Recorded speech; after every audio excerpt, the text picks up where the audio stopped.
قوم لوط جنہوں نے ایسی برائی کو ایجاد کیا جو ان سے پہلے دنیا میں کسی قوم نے نہ کیا تھا۔ ایسی بدکاری جس کی مثال تاریخ میں کہیں نہیں ملتی۔ اس قوم نے ایسا کیا کام کیا تھا اور ان کا کیا انجام ہوا؟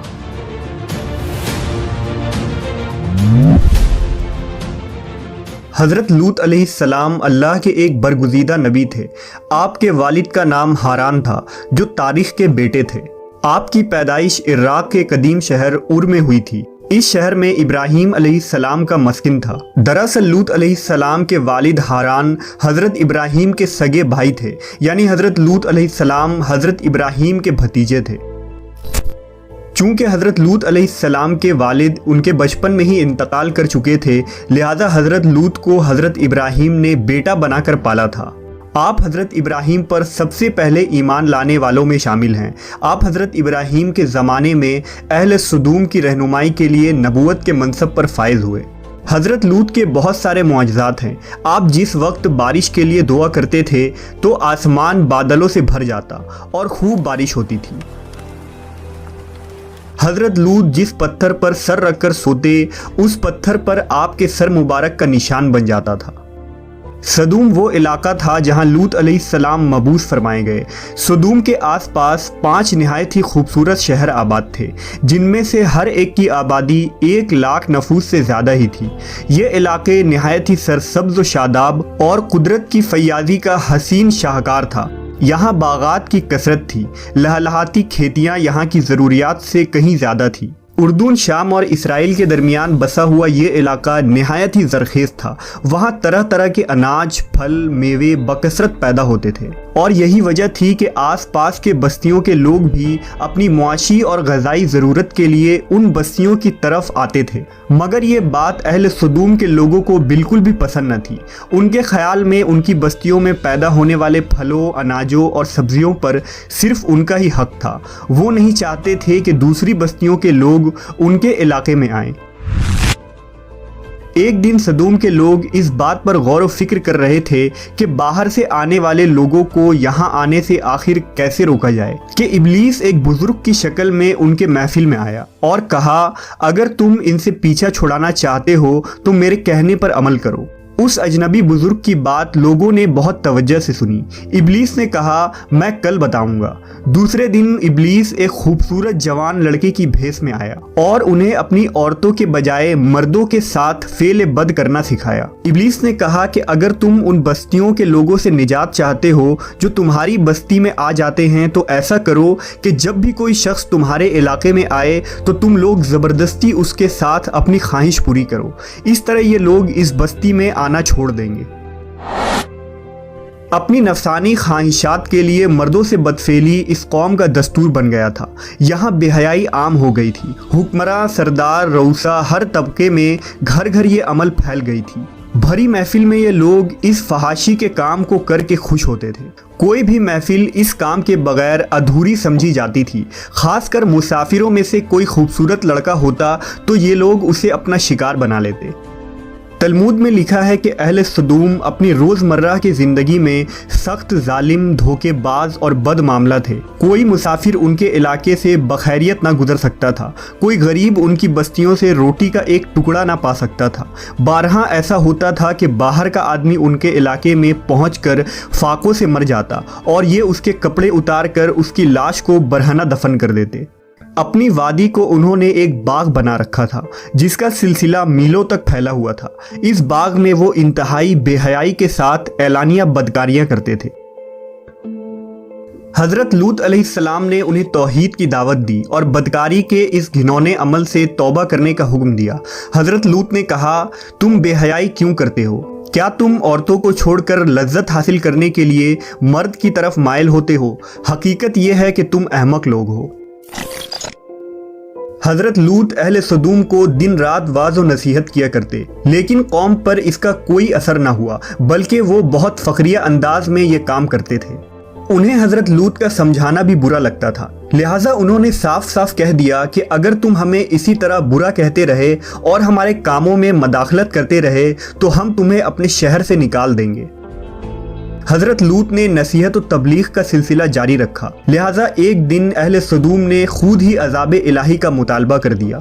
اللہ تعالیٰ نے اب تک ان کے اس بدترین فحاشی اور بدکاری کے باوجود ڈھیل دے رکھی تھی، لیکن جب انہوں نے حضرت لوط سے ایک دن کہا کہ اگر تم سچے ہو تو ہم پر عذاب لے آؤ، لہٰذا ان پر عذاب الہی کا فیصلہ ہو گیا۔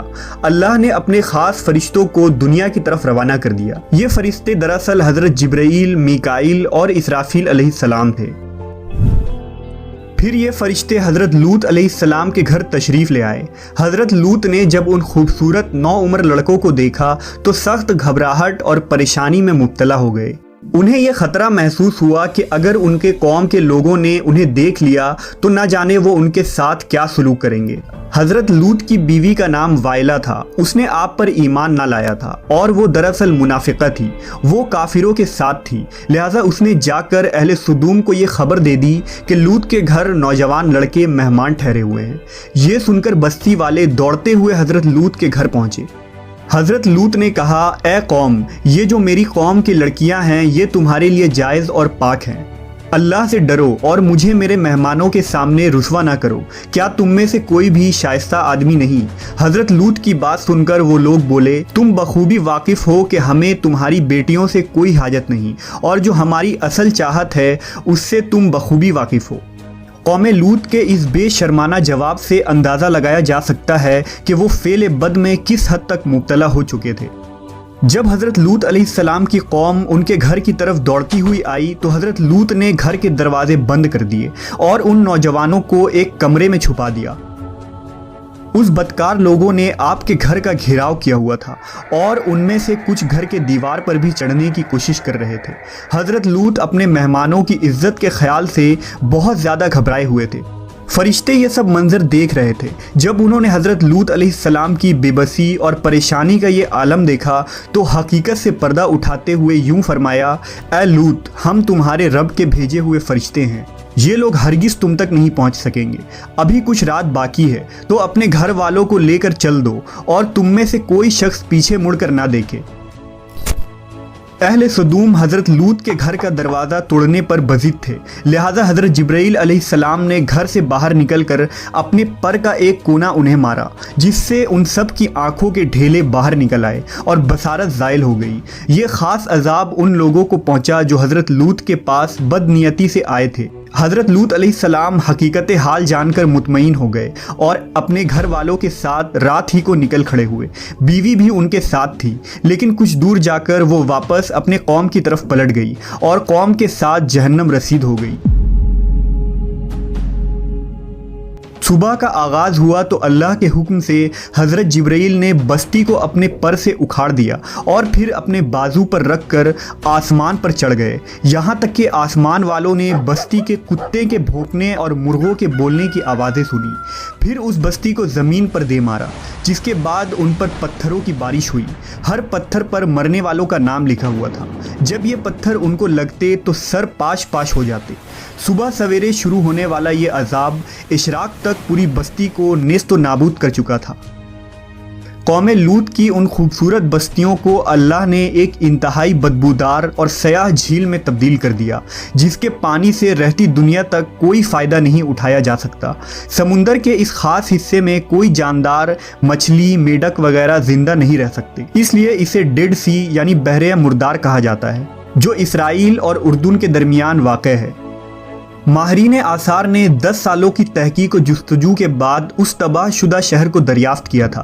تحقیقات سے پتہ چلا تھا کہ اس شہر میں زندگی بالکل ختم ہو چکی ہے۔ اس شہر کے راستے اور کھنڈرات کو دیکھ کر آرکیولوجسٹ نے یہ اندازہ لگایا کہ جب یہ شہر تباہ ہوا تو اس وقت لوگ روزمرہ کے معمولات کے کاموں میں مشغول تھے اور یہاں زندگی اچانک ختم ہو گئی تھی۔ اہل سدوم جنہیں پتھر بنا دیا گیا تھا، ان کے بت ابھی تک بحر مردار کے پاس موجود ہیں، جو تا قیامت لوگوں کے لیے ایک عبرت ہے۔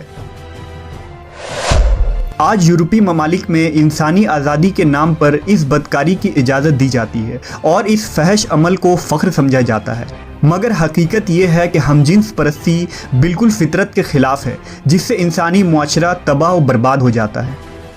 روایتوں کے مطابق ایک مرتبہ حضرت سلیمان علیہ السلام نے شیطان سے پوچھا کہ اللہ کے نزدیک سب سے بدترین عمل کیا ہے؟ ابلیس بولا، جب مرد مرد سے بدفعلی کرے اور عورت عورت سے خواہش پوری کرے۔ حضرت ابن عباس سے روایت ہے کہ رسول اللہ صلی اللہ علیہ وسلم نے فرمایا کہ اس شخص پر اللہ پاک کی لعنت ہو جو قوم لوط والا عمل کرے۔